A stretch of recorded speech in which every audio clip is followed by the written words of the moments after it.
My 10-year-old grandson was left at the airport by my daughter-in-law, like forgotten luggage, while she boarded a plane with my son and her children to go on a 2-week vacation. Later, she sent me a message. I decided that he is being punished and will stay at home. But instead of getting angry, I took action. And in just 3 days, their idyllic vacation turned into a nightmare of revenge. Before we continue, please subscribe to the channel and let us know where you are listening in the comments. The small figure sitting alone on the bench near Gate 47 hit me like a punch to the gut. Even from 50 feet away, I recognized the slumped shoulders, the green backpack with the rocket ship patch. Ethan. My grandson sat there like forgotten luggage, staring through the window at the plane that should have carried him to paradise. The Hawaii-bound aircraft gleamed in the March sunlight, passengers still boarding. Somewhere in that line were my son Travis, his wife Ashley, and their 2 younger kids, Madison and Kyle. But not Ethan. I quickened my pace, my architect's mind already calculating angles, trying to make sense of what I was seeing. I'd driven here to wish them all safe travels, to see them off on the vacation I'd paid for. $15,000 from my retirement savings, meant to give my whole family 2 weeks in paradise. Ethan, my voice came out steadier than I felt. What are you doing out here, buddy? His head snapped up. Those dark eyes, so much like his late mother's, were red-rimmed and wet. He tried to smile, tried to be brave, but his chin trembled. Grandpa, they left without me. The words hung in the air like smoke. I lowered myself onto the bench, my knees protesting. 67 years old, and I'd never felt older. What do you mean? We got here early. I was so excited, Grandpa. I had my swimsuit and my backpack and everything. His voice cracked. But then Ashley said I needed to use the bathroom before we boarded. When I came back, she said I'd been bad this week and that I couldn't go. She said I was being punished. My phone vibrated. I pulled it out with fingers that didn't quite feel like my own. A text from Ashley sent 3 minutes ago. Decided he's grounded and stays home. Bye. No explanation, no apology. Just those 8 words, punctuated with an exclamation point like she was announcing a lunch date. I read it twice, 3 times. The letters rearranged themselves, but they always said the same thing. She'd left my 10-year-old grandson alone in an airport and sent me a text like it was nothing. The phone creaked under my grip. My knuckles had gone white around the case. Grandpa? Ethan's small voice pulled me back. Are you mad at me too? I looked at him then, really looked at him. His hair needed cutting. His jeans were too short, like he'd grown without anyone noticing. When had Ashley last taken him shopping? When had Travis? Nobody. I slipped the phone away and put my arm around his shoulders. I'm not mad at you, not even a little bit. Ashley says I'm too much trouble, that I don't listen. He wiped his nose on his sleeve. Maybe she's right. Maybe I am bad. Something cold and sharp settled in my chest. It wasn't anger, not yet. It was something clearer, harder. Like the moment when a blueprint finally makes sense, when all the calculations align. You're not bad, Ethan. You're not trouble. I stood and offered him my hand. Come on, let's go home. He took my hand, his palm small and sweaty. What about Hawaii? They can have Hawaii. I picked up his backpack, feeling its disappointing lightness. You and I will figure something out, something better. We walked through the terminal in silence. Around us, families laughed and rushed toward gates, dragging suitcases and herding excited children. No one looked at us. No one saw a grandfather whose family had just shown him exactly how little his generosity meant. I glanced down at Ethan. He was trying so hard not to cry anymore, setting his jaw the way Travis used to as a child. Funny how genetics work, how traits skip generations and show up in unexpected places. My son was on that plane right now, sitting in a seat I'd paid for next to a woman who'd just abandoned his firstborn in an airport, and he'd let her. That was the part that burned. Travis had let her do this. The parking garage smelled like exhaust and stale air. I loaded Ethan into my Silverado, the same truck I'd taught Travis to drive 25 years ago. The leather seats were cracked now, the dashboard faded, but the engine still purred. Can we get ice cream? Ethan asked quietly. Absolutely. I checked my mirrors, backed out. Rocky Road? With gummy bears on top? The whole bag if you want. He smiled then, just a little. It didn't reach his eyes, but it was something. As I merged onto the highway back to Orlando, my mind was already working. 40 years in architecture had taught me how to see structures, how to find weak points, how to understand what holds buildings up and what makes them fall. The phone sat in my cup holder, Ashley's message still glowing. 8 words. She probably thought she was clever, in control. She'd probably convinced Travis this was reasonable. I merged into the left lane and pressed the accelerator. Ethan had fallen asleep by the time I pulled into my driveway. His head rested against the window, mouth slightly open. I sat there, engine idling, looking at my house, the house I'd designed myself, the house where Travis and Ashley had been living, rent-free for 4 years, the house that was still legally and completely mine. I carried Ethan inside and laid him on the couch, covering him with the old quilt. He didn't stir. The kid was exhausted, emotionally drained in the way only children can be when adults fail them. I stood in my kitchen and let myself feel it. Not just anger, something colder, more surgical. Ashley had made a calculation today. She'd decided her comfort was worth more than a 10-year-old boy's dignity. She'd decided I would just accept this, clean up her mess, keep quiet like always. She'd miscalculated. Tomorrow, I'd start making calls. But tonight, I sat in my armchair and watched Ethan sleep. This kid who'd lost his mother too young and was now being erased by a woman who saw him as nothing but an inconvenience. Not on my watch. Not anymore. The house was too quiet after Ethan went to bed around 9. I'd made him dinner, chicken nuggets and mac and cheese, and we'd watched a movie together. He'd laughed a few times, which felt like a miracle. But when I tucked him into the guest room, I saw that distant look in his eyes again. I sat in my study, surrounded by 40 years of blueprints and awards, and let myself remember. I remembered the call 5 years ago. Travis's voice on the phone, broken and raw. "Dad, she's gone. Julia's gone." A car accident on I-4. Some texting teenager who ran a red light. Julia died at the scene. Ethan was 5 years old. I'd driven to their apartment that night and found Travis sitting on the floor, still in his work clothes, staring at nothing. Ethan was asleep in his bedroom, oblivious. I'd sat with my son until morning, not saying much, just being there. The next few months were rough. Travis was a zombie, just going through motions. I'd taken Ethan most weekends, sometimes whole weeks. We'd built a treehouse together that summer. While I built it, he handed me tools and told me stories about dragons. That kid had his mother's imagination. "Grandpa, will Dad be okay?" He'd asked one afternoon, his hands covered in wood stain. "He will," I'd promised. "It just takes time." I'd believed that. I'd believed Travis would heal, that we'd figure it out as a family, that Ethan would grow up knowing he was loved. Then Ashley appeared. They met at Travis's company holiday party, about 18 months after Julia's death. Ashley was vibrant, charming, always smiling. She worked in marketing, knew how to make people feel special. Travis lit up around her in ways I hadn't seen since before Julia died. "She's amazing, Dad," he'd told me after their 3rd date. "She's so good with Ethan. She could be really good for us." I'd wanted to believe it. So when Travis introduced me to Ashley properly, I'd smiled and told her I was glad to meet her. The early signs were subtle. I noticed them, but I told myself I was being paranoid, overprotective. At Travis and Ashley's wedding, there was a moment during the family photos. The photographer wanted a shot of just Travis, Ashley, and their kids. Madison was 2. Ashley's from a previous relationship. Ethan had stepped forward to join them, and Ashley had placed a hand on his shoulder, gently but firmly guiding him back. "Just my daughter for this one, sweetie," she'd said with that bright smile. Travis hadn't said anything. I'd watched him avoid Ethan's confused eyes.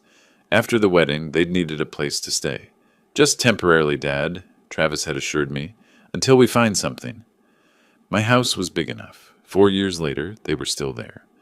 I'd watched the pattern develop. Ashley would make dinner, but forget to call Ethan until everyone else had been served.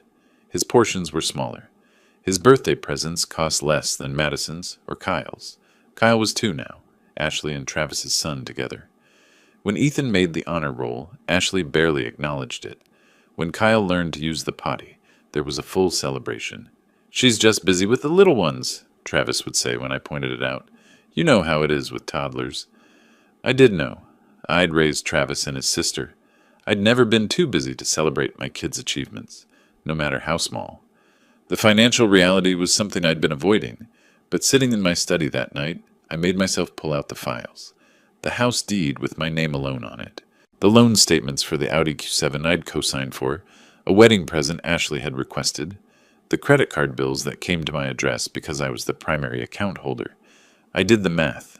Over 4 years, I'd subsidized their lifestyle to the tune of at least $200,000. The house alone would have cost them $3,600 a month to rent in this neighborhood. $200,000, and today Ashley had decided my grandson wasn't worth a seat on an airplane. I remembered Ethan's 5th birthday, a month after Julia died. I'd thrown him a party at my house because Travis wasn't capable of organizing anything. 20 kids, a bounce house, a dinosaur cake. Ethan had hugged me so hard that day. "You're the best grandpa ever," he'd said, his face sticky with frosting. "You're the best grandson ever," I'd told him. I'd meant it. I still meant it. What had happened to that promise? When had I become complicit in Ashley's systematic erasure of this kid? I'd told myself I was keeping the peace, being supportive. But the truth was uglier. I'd been a coward. I'd watched it happen and done nothing. Until today. I looked at the clock. Nearly midnight. In Hawaii, it was 6 p.m. Travis and Ashley would be settling into their hotel, probably enjoying sunset drinks while Madison and Kyle played in the sand, living it up on my dime. My phone sat on the desk, still showing Ashley's message. Decided he's grounded and stays home. Bye! The casual cruelty of it still made my chest tight. But beneath the anger, something else was forming. Something cold and precise. Architecture had taught me that the most elegant solutions are often the simplest. You don't need complicated schemes or dramatic confrontations. You just need to know which support beam to remove. I opened my laptop and started making notes. Names, numbers, account information. By 2 a.m. I had a list. By 3 I had a plan. It wasn't complicated. It was remarkably straightforward, which made me smile for the first time since the airport. 40 years of building had taught me construction, but it had also taught me demolition. And sometimes, demolition is the only path forward. I checked on Ethan one more time before bed. He was sprawled across the mattress, one arm hanging off the side, deeply asleep. His face was peaceful now, younger looking in sleep. "It's going to be okay, buddy," I whispered. "I promise." This time, I meant to keep that promise. No more being quiet. No more keeping the peace. Ashley had made her choice today when she left him in that airport. Now it was my turn to make mine. The next 3 days passed in a strange kind of clarity. Ethan stayed with me, sleeping in Travis's old room, and I told him his dad and Ashley were having some time away. He seemed relieved more than upset, which told me everything. I spent those days doing what architects do best, analyzing structures. Only this time, the structure was my own life. On the morning after the airport, I pulled out my file cabinet.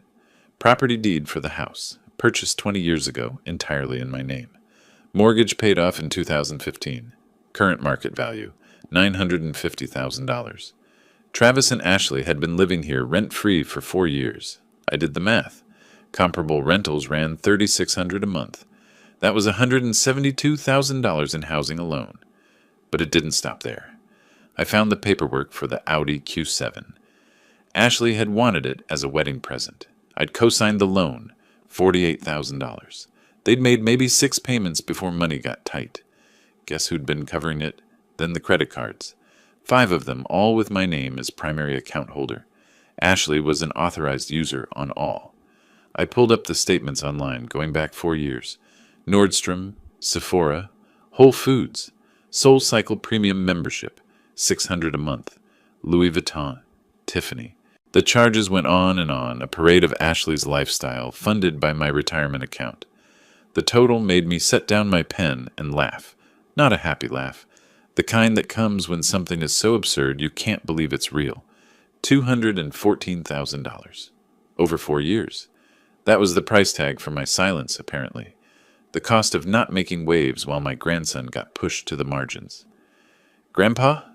Ethan appeared in my study doorway, holding his math workbook. "Can you help me with fractions?" "Of course, buddy." I closed the files. "Pull up a chair." As I helped him, I watched him. Really watched. He was careful with the pencil, double-checking his work, nervous about mistakes. That wasn't how kids should approach homework. That was how kids approached it when mistakes felt catastrophic. "You're doing great," I told him when he got an answer right. His whole face lit up. "Really? Really? You're smart, Ethan. You know that, right?" He shrugged. "Ashley says I need to try harder, that I'm not as quick as Madison." Madison was 7. Ethan was 10. Different grades entirely. Ashley doesn't know what she's talking about. After Ethan went to play outside, I made coffee and stood at the kitchen window, watching him climb the old oak tree. My mind kept circling back to that number, $214,000. And for what? So Ashley could play Lady of the Manor? So Travis could avoid growing up? So they could both pretend Ethan didn't exist while living in a house I'd built with my own hands? I thought about all the times I'd bitten my tongue, all the times I'd watched Ashley forget to include Ethan in family photos, or serve him smaller portions, or roll her eyes when he tried to talk to her. All the times Travis looked away, too weak to stand up for his own son. I'd told myself I was being supportive, patient, understanding. What I'd actually been was a doormat, an ATM with a heartbeat. The house phone rang and I let it go to voicemail. Probably Travis, calling from Hawaii to explain. I wasn't interested in his explanations. That evening, after Ethan was asleep, I took my laptop to the back porch and started researching. Florida property law, tenant rights, what constitutes legal residency versus being a guest, the difference between having a rental agreement and just living somewhere with permission. The more I read, the more interesting things became. My phone buzzed. A text from Ashley. "Walter, this is childish. We need to talk about Ethan's behavior issues when we get back." Ethan's behavior issues. That was rich. The kid's only issue was that he existed. I typed back, "Enjoy your vacation." Then I blocked her number.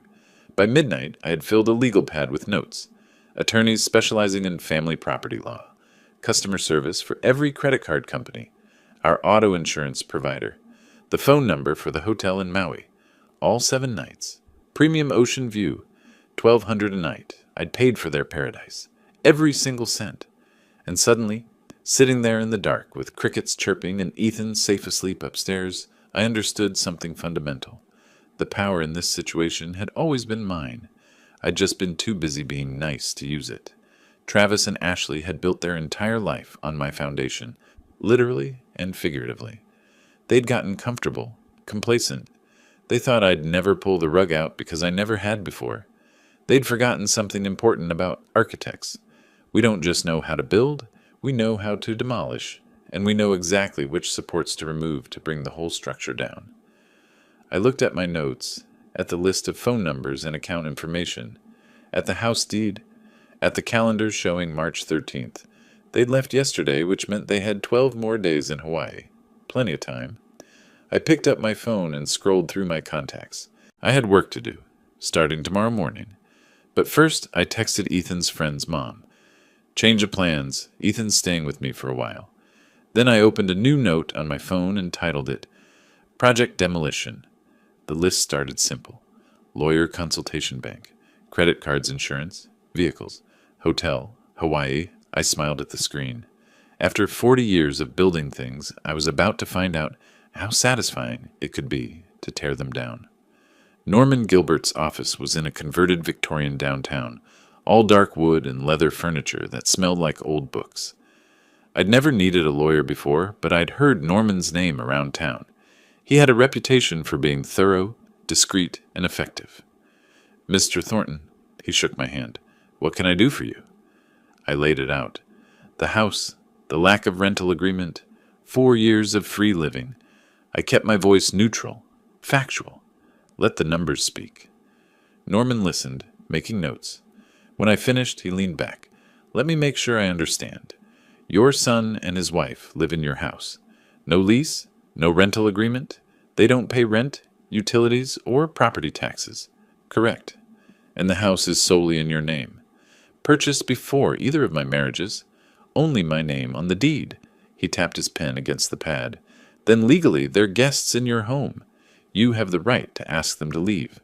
Florida law requires reasonable notice, typically 15 to 30 days for someone residing in a property, even without a formal agreement." 15 days. That's reasonable. I can draw up the paperwork today. A formal notice to vacate. He paused. May I ask what prompted this? I told him about Ethan, about the airport. Norman's expression didn't change, but something shifted in his eyes. I see, he said quietly. And the child is with you now? He is. Good. He pulled out fresh paper. Let's also discuss custody arrangements. If your son agrees to let the boy live with you permanently, we should formalize that. I left Norman's office an hour later with documents and a follow-up appointment. The eviction notice would be delivered March 16th, giving Travis and Ashley exactly 15 days from when they returned. Next stop, the bank. The branch manager, Patricia, had handled my accounts for 15 years. Mr. Thornton, how are you? I need to make changes to my credit card accounts. We sat in her office while I went through each card. I want to remove Ashley Thornton as an authorized user on all of these, effective immediately. Patricia's fingers flew over her keyboard. All 5 cards? All 5. And these joint accounts with Travis Thornton? Freeze them, no new charges. She glanced up, curious but professional. Done. Changes effective within 24 hours. Perfect. One more thing. The auto loan for the Audi Q7. I'm listed as co-signer. I want to be removed. That requires the primary borrower to refinance or pay off the loan. I understand. She made notes. If Mr. Thornton defaults while you're still on it, you'll be liable. Then remove me today and notify him he has 30 days to refinance or return the vehicle. Her eyebrows rose slightly. I'll process that immediately. From the bank, I called the insurance company. Shorter conversation. I need to remove a vehicle from my policy. The Audi Q7, effective March 15th. That's in 2 days, Mr. Thornton. Correct. After hanging up, I sat in my truck and pulled out my phone. The hotel in Maui answered on the 3rd ring. Wailea Beach Resort. This is Lorena. How may I help you? Hi, Lorena. Walter Thornton. I have a reservation under my name. I need to make some changes. Of course, Mr. Thornton. One moment. A pause. Yes, I see your reservation. Ocean View Premium Suite. Checking out March 22nd. I need to cancel the prepayment. I'll be requesting a refund to my credit card. Another pause. Longer.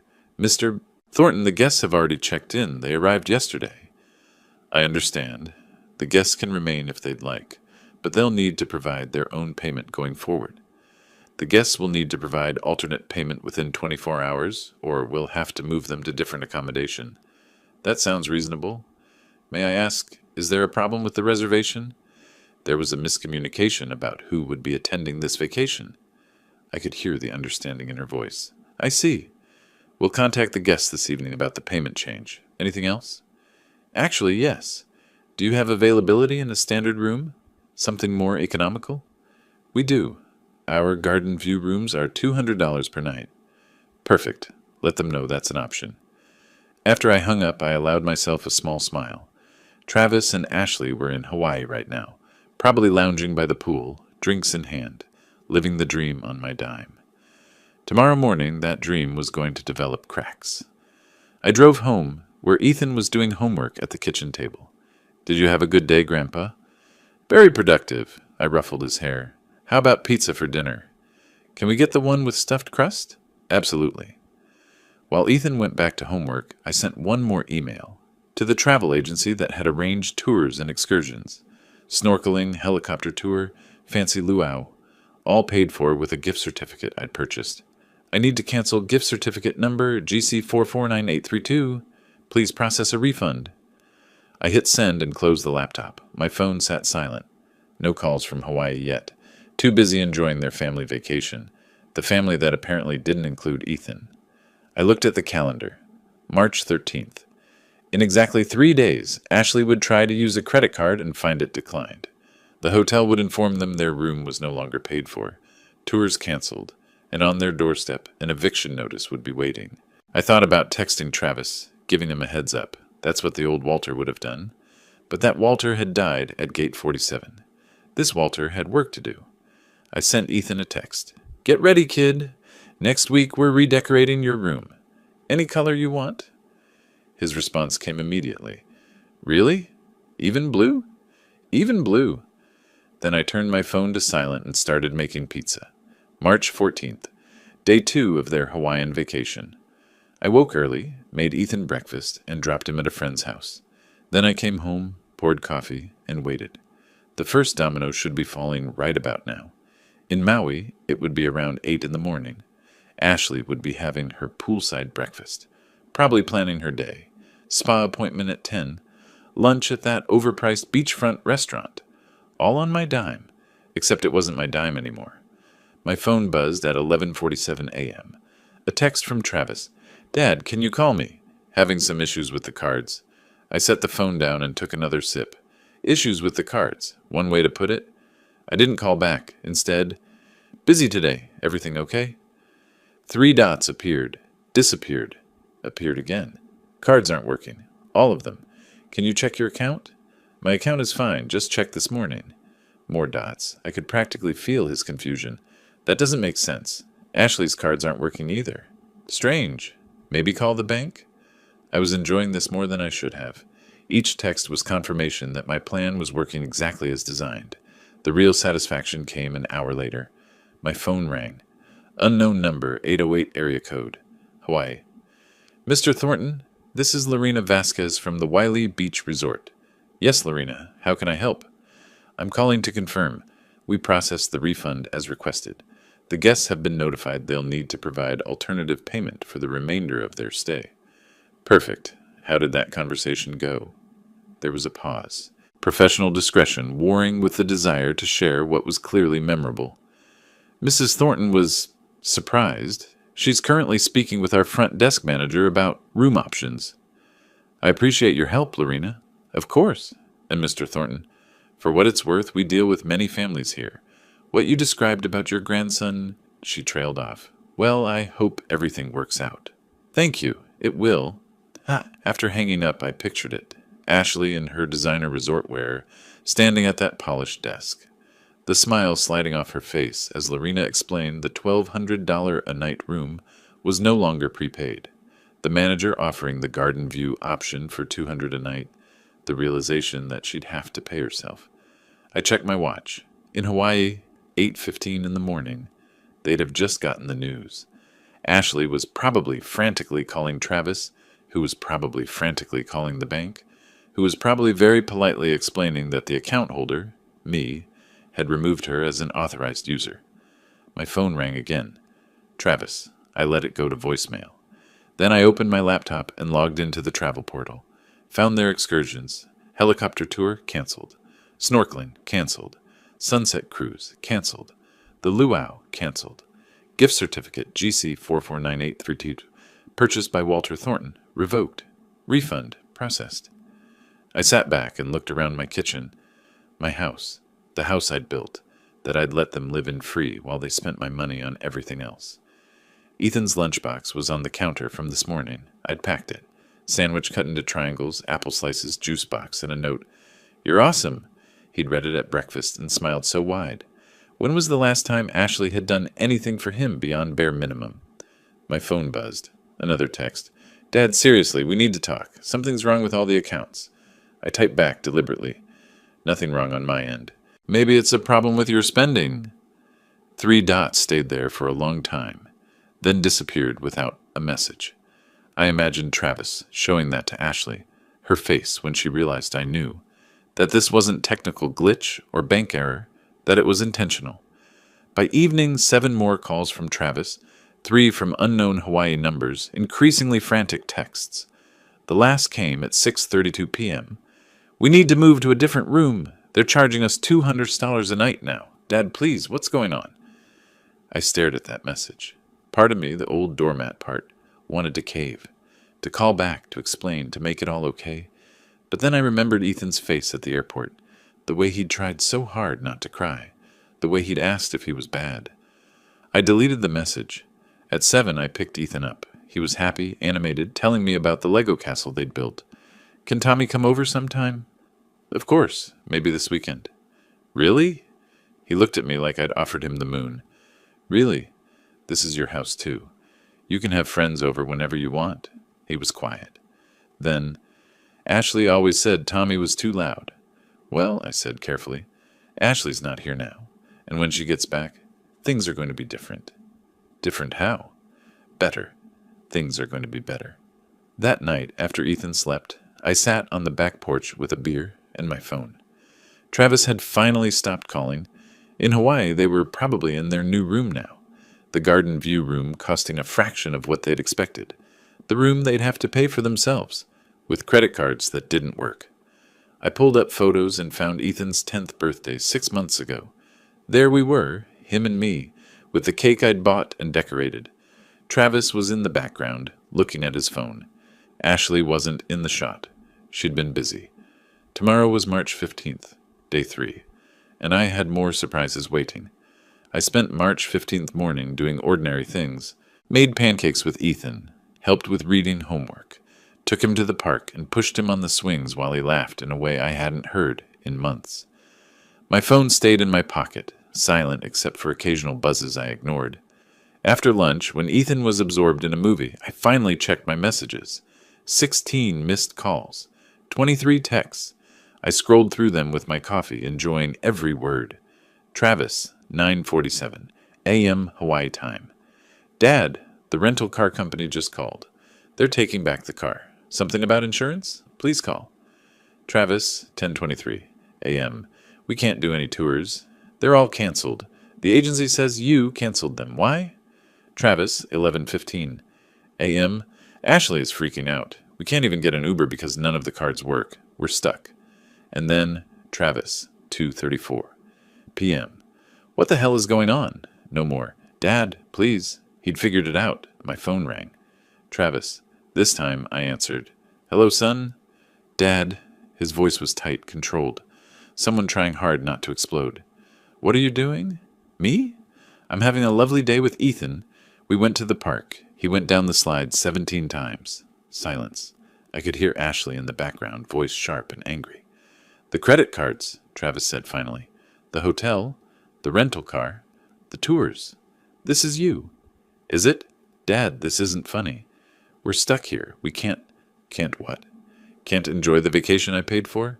The vacation you left Ethan out of? More silence. Ashley's voice got louder. It was a misunderstanding, Travis started. A misunderstanding? I set down my cup. Travis, she left him in an airport. A 10-year-old child. She sent me a text saying she'd decided he was grounded. Just abandoned him there and got on the plane. She was upset. He'd been acting out. He's 10. Kids act out. You don't abandon them in a busy airport and fly to Hawaii. Dad, please, his voice cracked. We need your help. We can't get home without my money, without my credit cards, without my house to come back to. A pause. What do you mean, your house? I smiled. He hadn't gotten that email yet. Check your messages. You should have something from Norman Gilbert. Who? My attorney. He sent you both an email this morning. Might have gone to spam. I heard rustling, Ashley's voice getting insistent. Then Travis, hollow. An eviction notice. You're evicting us? Technically, notice to vacate, since you don't have a lease, 15 days from when you return. You can't do this. That was Ashley. She'd grabbed the phone. We're family. You can't just throw us out. Ashley, tell me something. Where's Ethan right now? What? Simple question. Where is my grandson? The one you left at the airport 2 days ago? She didn't answer. He's here. With me. Where he's safe and wanted and not treated like an inconvenience. Where he should have been all along. You're insane. We'll fight this. You'll what? Get a lawyer? With what money? The frozen bank accounts? The canceled credit cards? Or maybe you'll use the Audi I stopped paying for? Oh, wait. That doesn't have insurance? I could hear her breathing, sharp and angry. This is because of him, isn't it? Her voice was venomous. That kid has been a problem since day one. He needs discipline. That kid is your stepson, Travis's son, a child who lost his mother and deserved better than you. Travis, are you hearing this? Your father is choosing some brat over your own family. My family, I said quietly, is currently eating popcorn and watching movies in my living room.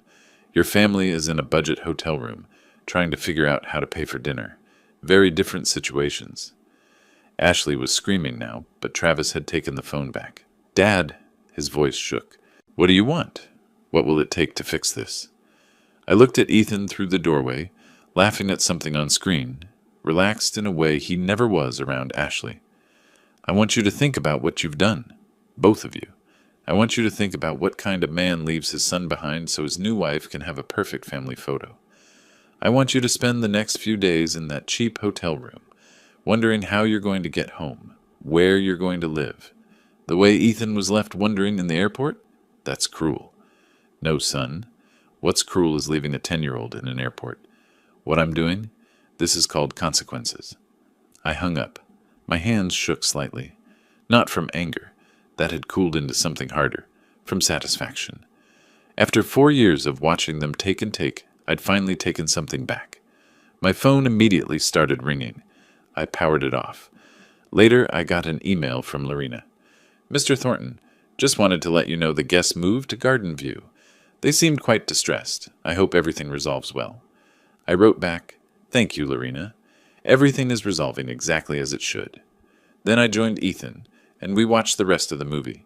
He fell asleep against my shoulder halfway through, and I didn't move until credits rolled. Outside, the sun was setting over Orlando. In Hawaii, Travis and Ashley were facing their first real night in paradise without my money. And it was just the beginning. March 16th dawned clear in Orlando. I was making eggs when my phone buzzed with an email notification. Norman Gilbert, my attorney. Mr. Thornton, the notice to vacate was successfully delivered electronically at 8:47 a.m. Hawaii time. Per Florida statute, this initiates the 15-day notice period upon their return. I smiled. In Hawaii, it was 2:47 in the morning. They'd wake up to that email.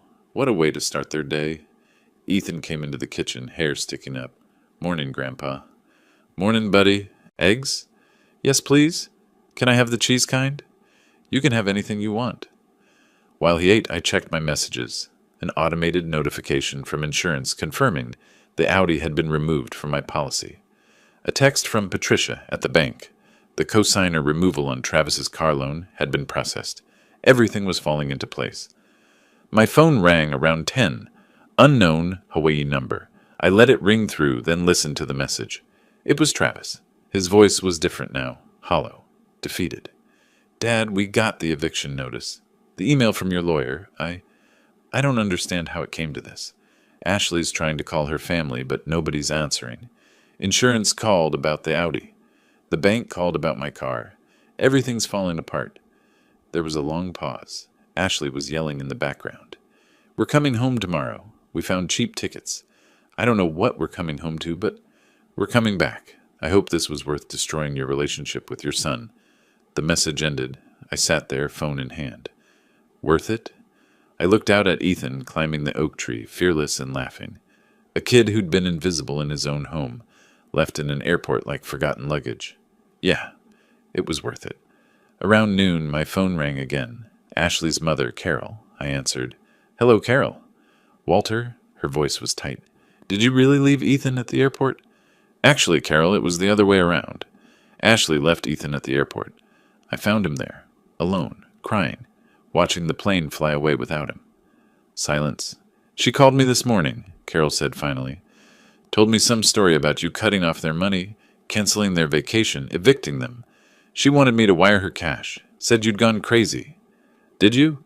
No, because first I called Travis's sister, Amy, and Amy told me she'd gotten a very different phone call from you last week about what really happened. I'd forgotten about that call. Travis's sister and I had always gotten along. When I'd told her about Ethan, she'd been horrified. I'm ashamed, Carol continued, that my daughter could do something like that. To a child. To any child, but especially one who lost his mother so young. I appreciate you saying that. Ashley's been calling me every hour. I'm not answering. Neither is her sister. We both told her the same thing. Fix what you broke, or don't call us. Carol paused. That boy is welcome at my house anytime, Walter. Anytime at all. After we hung up, I sat back. I'd made that call to Carol a week ago, right after the airport, betting that a grandmother's heart would override any loyalty to Ashley. I'd laid out exactly what happened, provided the text Ashley had sent me, explained the years of small cruelties. I'd been right to bet on it. That afternoon, another voicemail from Travis. This one was shorter, more desperate. Dad, Ashley tried to call her mom, her sister. Nobody's picking up. How did you talk to them? What did you tell them? There was a bitter laugh. Of course you did. You planned all of this, didn't you? Every single piece. The cards, the hotel, the eviction notice, even poisoning Ashley's family against her. I told them the truth, son, I said to the empty kitchen. That's all I had to tell them. By evening, I'd gotten 6 more calls from Hawaii. The messages grew increasingly frantic. Ashley had apparently tried to book a hotel for when they got back to Orlando, only to find that, with no working credit cards, she couldn't put down a deposit. Travis's last message came at 8 p.m. We leave tomorrow morning, early flight. We'll be back by evening. Dad, please, whatever you're planning when we get there, please remember that Madison and Kyle are just kids. They didn't do anything wrong. He was right about that. Madison and Kyle were innocent, but they weren't my responsibility anymore. I texted back 4 words. Ethan is a kid too. The response came immediately. I know that now. Please. I didn't respond again. That night, I did something I enjoyed more than I should have. I went through the house, room by room, and boxed up everything that belonged to Travis, Ashley, Madison, and Kyle. Clothes, toys, toiletries, documents. I was methodical, labeling each box clearly. Ethan helped with some of it, though he didn't understand why. Are they moving, Grandpa? Yes, buddy. They need their own place. Oh, okay. He handed me another box. Are we staying here? We are. This is our house. Yours and mine. He smiled at that. Good. I like it here with you. By midnight, the living room was full of neatly stacked boxes. Everything they owned, packed and ready. I'd even printed out the eviction notice and taped it to the front door. I stood in the doorway, looking at my handiwork. 4 years they'd lived here. 4 years of taking my money, my home, my generosity, and giving nothing back except mistreatment of a child. Tomorrow, they'd walk through that door and see exactly how much power they'd never actually had. Tomorrow, the fantasy would end. March 17th, the day they came home. I knew their flight schedule. They'd land at 6:23 p.m., an hour through the airport, 30 minutes home. They'd arrive around 8. Ethan was at school, blissfully unaware. I'd arranged for him to sleep over at Tommy's. Whatever happened when Travis and Ashley walked through that door, I didn't want Ethan near it. At 3, my phone rang. Travis calling from Maui Airport. We're boarding soon. His voice was exhausted. Dad, what are we coming home to? The consequences of your actions. Can you just tell me what to expect? Your belongings are packed. The eviction notice is on the door. You have 15 days to find somewhere else. 15 days. He said it like a foreign language. Where are we supposed to go? That's not my problem anymore. We have kids. Madison and Kyle. You have 3 kids, I interrupted. You keep forgetting. Ethan is your child too. I know that. I think you've spent 4 years letting your wife treat him like he doesn't exist. I think you let her leave him in an airport and got on a plane without looking back. Silence. And now you're upset there are consequences. That the free ride is over. Dad, I'll see you at 8. I hung up. An hour later, Ashley called, voice shrill and desperate. Walter, you have to stop this. We have nowhere to go. No money, no credit cards. You have Travis's salary. You're adults. Figure it out. I can't believe you're doing this, after everything we've done for you. I laughed. Done for me? Let me read you something. In 4 years, you've cost me $214,000. Housing, car payments, insurance, credit cards, various loans. You've done nothing except take. We gave you family. We gave you grandchildren. You gave me access to grandchildren while systematically abusing one. That's not a gift, Ashley. That's hostage-taking. She started crying, big, dramatic sobs. My mother won't even talk to me. My sister hung up. What did you tell them? The truth, that you left a 10-year-old boy in an airport because he was inconvenient. He was being difficult. He's a child, Ashley. A child who'd already lost his mother. He didn't need to learn anything except that he was loved. Instead, you taught him he was disposable. The line went quiet. When you get here, I said, your things will be packed. Take them and go. You have 15 days, but I suggest you do it tonight. Travis won't let this happen. He's your son. Where was that spine when you were mistreating his firstborn? Where was it at the airport? I ended the call. The hours crawled. I made dinner but couldn't eat. Checked the boxes one more time. Confirmed Ethan was settled at Tommy's. At 7:45, a text from Travis. "We just landed." I texted back. "See you soon." Then I settled into my armchair with a book. Door unlocked, waiting. They arrived at I-17. I heard the rental car pull in. Car doors slammed. Madison's voice. "Why are there boxes?" The front door opened. I didn't look up. "Hello, Travis. Ashley." The silence was profound. They took in the scene. Stacked boxes, empty spaces, the eviction notice. "Dad," Travis said finally, "what have you done?" I marked my page. Travis looked terrible. Exhausted, unshaven. Ashley looked worse. Her facade cracked. Madison and Kyle stood behind them, confused. "I've packed your belongings. Everything is labeled." Ashley's face went from pale to red. "You can't do this. This is illegal." "It's completely legal. You're not tenants. You have no lease. You're guests who've overstayed their welcome." Travis moved forward. "Dad, please. We need time." "You have 15 days. That's what the law requires." 15 days to find a place? Move? Figure out our entire lives? You had 4 years to figure out your lives. You chose to spend them living off me. Ashley grabbed Travis's arm. "Don't beg him. We don't need his charity." I smiled. "Ashley, you've lived on my charity for your entire marriage. My house, my money, my cars, my insurance, everything you have, I gave you. And you repaid me by treating my grandson like garbage. Where is he?" Travis looked around. "Where's Ethan?" "Somewhere safe, away from you." That hit him. I could see it. The realization that he'd lost more than a house. "I want to see him." "No, he's my son." "Then you should have acted like it." I stood. "Take your things and go. You have 3 hours." 3 hours? That's not enough. "Then come back tomorrow. But you will not sleep here tonight." Ashley started crying again, angry tears. "You vindictive old man. This is abuse." "This is justice." I looked at her directly. "You left a child in an airport. You sent me a text like it was nothing. Like he was nothing. Now you know what it feels like to have nowhere to go." The room fell silent except for Kyle crying. Travis's shoulders slumped. "We'll go to a hotel." "Good luck with that." They started loading boxes. 2 trips. I watched from the window as they packed up their lives. Before they left the second time, Travis came back inside alone. "Dad, I'm sorry. I'm so sorry about Ethan. About all of it. You're right. I should have protected him." "Yes, you should have. Can I see him, please?" I studied my son's face.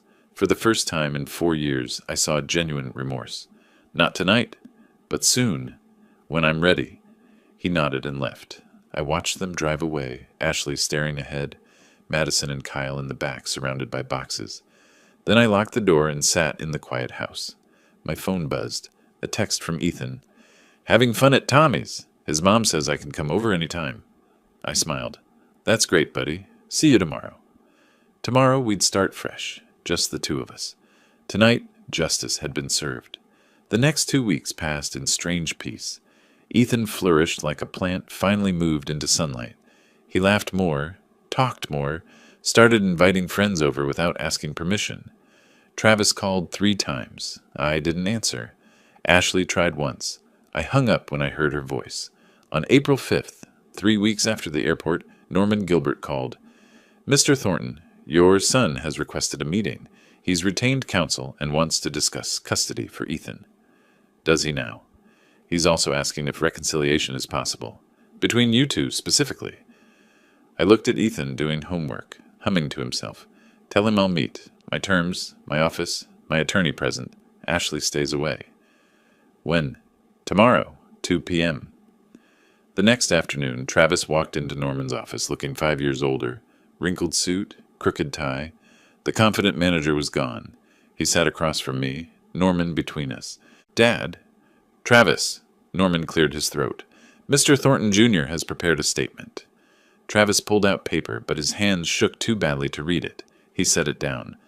"I was a terrible father to Ethan. I let Ashley treat him like he didn't matter. I told myself it was adjustment. But I knew. I knew what she was doing, and I let it happen because it was easier." He looked at me directly. "The airport was the last straw. But it shouldn't have taken that. You did what I should have done years ago. You protected him." "Yes, I did. I want to see him. Regularly. I want to be his father again if he'll let me." "And Ashley, His jaw tightened. We're in a 2-bedroom apartment in Kissimmee. She's working for the first time in 7 years. Madison and Kyle are adjusting. She blames me for not fighting you. I blame her for creating this. Sounds rough, I said without sympathy. It is, but that's our problem. What I'm asking is, can I see Ethan? Can I rebuild what I broke? I studied him. He looked sincere. Broken. Good. Here are my terms. First, Ethan lives with me. Full legal custody. You can petition for joint after a year. Travis nodded immediately. Agreed. Second, supervised visits. Weekly at my house with me present. After 6 months, we can discuss unsupervised. Okay. Third, you and Ashley enter family therapy. You're paying. We already started 2 weeks ago. That surprised me. Good. Fourth, and non-negotiable, Ashley does not come near Ethan. Not for visits, not for holidays. She's forfeited any relationship with him. Travis's face fell. Dad, that's going to be hard. She's still my wife. That's your problem to manage. Ethan is my priority, not your comfort. Take it or leave it. Norman slid a document across. I've drafted the custody agreement. Travis picked it up with trembling hands. I watched his face as he realized how thoroughly I'd won. Legal custody, supervised visits, therapy requirements, everything spelled out, giving him almost nothing. He picked up the pen. One question. Is Ethan okay? Is he happy? He's better than okay. He's thriving. Travis's eyes went red, but he didn't cry. He just signed, each signature looking like it cost him something. You can see him Saturday, 2 p.m. Don't be late. Travis stood. Thank you, Dad, for protecting him when I wouldn't.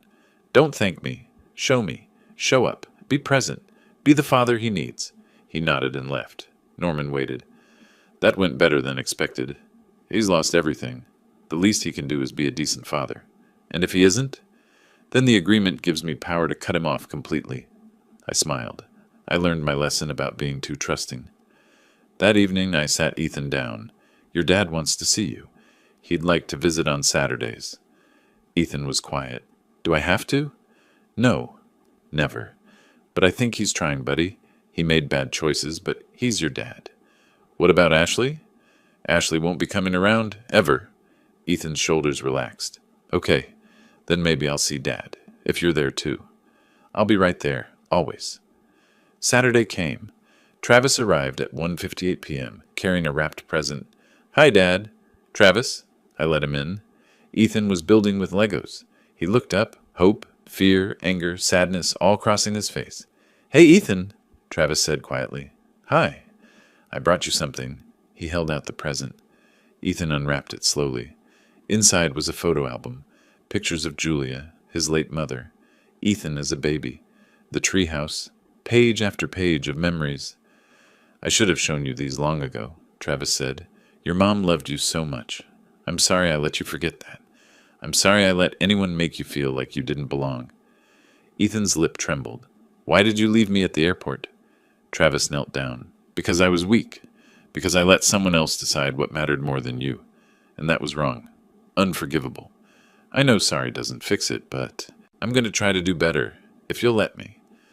They talked for an hour. I stayed in the kitchen, close enough to intervene, letting them have their moment. When Travis left, Ethan held the photo album like treasure. Grandpa? Yeah, buddy. I think maybe it'll be okay. With Dad. Maybe it will. That night on the porch with my beer, I allowed myself satisfaction. 3 weeks ago, they'd left a child in an airport. Now Travis was rebuilding what he'd destroyed. Ashley was facing consequences. And Ethan was safe. Justice wasn't always fast, but when it arrived, it tasted sweet. 2 months later, life had settled into unexpected normalcy. Travis came every Saturday. The first visits were awkward, but slowly he and Ethan rebuilt their relationship. They'd play games, work on homework, talk about school and friends. Travis never mentioned Ashley. Ethan never asked. I'd heard through Amy that things were rough in the Kissimmee apartment. Ashley was miserable at her dental job, constantly complaining about working. She and Travis fought constantly. Madison and Kyle struggled with the change from big house to cramped apartment. I felt no sympathy whatsoever. On a warm evening in early June, I was on the porch with Ethan. We'd started a tradition, ice cream after dinner, watching the sunset. "Grandpa?" Ethan asks, working on his second scoop of Rocky Road. "Yeah, buddy." "Why did they do it? Why did they leave me at the airport?" I'd been waiting for this question. You know what I think? Being a family isn't about whose blood you share. It's about who shows up. Who's there when things are hard? Who puts you first? You put me first. I did. Because that's what people do for the ones they love. He was quiet. Do you think Ashley ever loved me? That one was harder. I think Ashley loved the idea of a perfect family more than she loved the actual people in it. And when you didn't fit her picture, she decided you were the problem. But here's the thing. You were never the problem. You were never too much or too difficult or not good enough. Ashley just didn't know how to love someone who wasn't exactly what she wanted. That's sad. It is, for her. I'm glad I'm here with you. Me too, buddy. Me too. We sat as the sun painted the sky orange and pink, and I felt something I hadn't felt in years. Complete peace. The house was ours. The future was ours. Nobody was taking that away. The doorbell rang around 8. I wasn't expecting anyone. Travis stood there, alone. "Can we talk?" I let him in. Ethan was upstairs playing video games. "I wanted to tell you in person. Ashley and I are separating. She's moving in with her sister in Tampa. Papers will be filed next week." "I'm not surprised. She never got over what you did.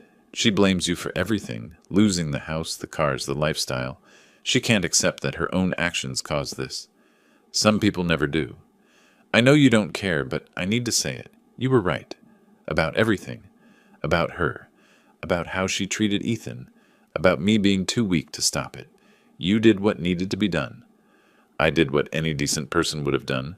I protected a child." He nodded. "Ethan's different now, happier, more confident. He talks about his friends, his school. He never did that before. Because he was too busy trying to be invisible?" "Yeah." Travis looked at me directly. "I failed him as a father, but I'm asking for a chance to make it right, to be part of his life, to show him I can be better." I thought about the boy upstairs who'd been abandoned and had every reason to never trust again. Keep coming on Saturdays. Keep being consistent. Keep putting him first. And in 6 months, we'll talk about expanding the arrangement. "Thank you, Dad. Don't thank me. Thank him. He's the one giving you another chance." After Travis left, I went upstairs. Ethan was sprawled on his bed, controller in hand. "Hey, champ, your dad stopped by." "I know. I heard." He paused his game. "He's getting divorced, isn't he?" "Yeah, he is." "Is that my fault?" "No. That's between your dad and Ashley. You're not responsible for their choices." "Good. Because I was worried I'd feel bad, but I don't." "Is that wrong?" "No, buddy. That's not wrong at all."